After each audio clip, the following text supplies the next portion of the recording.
2 Samuel chapter 11. In the spring, at the time when kings go out to war, David sent out Joab, his servants who were with him, and all Israel. They ravaged the people of Ammon and laid siege to Rabbah. But David stayed in Jerusalem. Once, after his afternoon nap, David got up from his bed and went strolling on the roof of the king's palace. From the roof he saw a woman bathing who was very beautiful. David made inquiries about the woman and was told that she was Bathsheba, the daughter of Eliam, the wife of Uriah the Hittite. David sent messengers to get her, and she came to him, and he went to bed with her, for she had been purified from her uncleanness.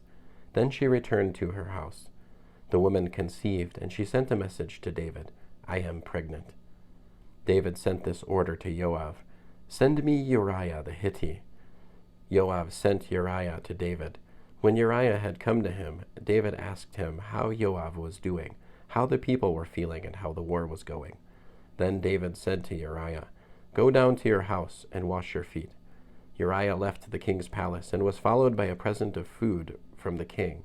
But Uriah slept at the door of the king's palace with all the servants of his lord and didn't go down to his house. When they told David, Uriah didn't go down to his house, David said to Uriah, "Haven't you just arrived from a journey? Why didn't you go down to your house?" Uriah answered David, "The ark, Israel, and Yehudah stay in tents, and my lord Joab and the servants of my lord are camping in the countryside.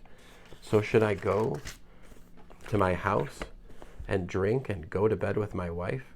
As surely as you live, I will not do such a thing."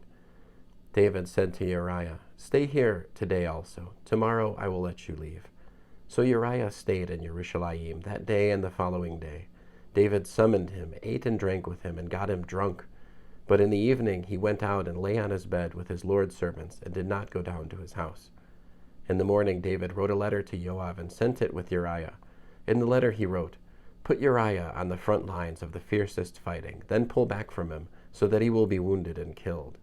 So while Joab had the city under siege, he assigned Uriah to the place where he knew the toughest defenders were. The men of the city went out and fought Joab. A number of people fell, including some of David's servants, with Uriah the Hittite among the dead. Joab sent a message to David reporting all the news concerning the war, and he instructed the messenger, "When you have finished telling the king all the news about the war, he may become angry and ask you, 'Why did you get so close to the city to fight? Didn't you know they would shoot from the wall? Didn't you think about the person who struck Avimelech, the son of Jerubbaal, that a woman threw an upper millstone down on him from the wall, so that he died at Tevetz?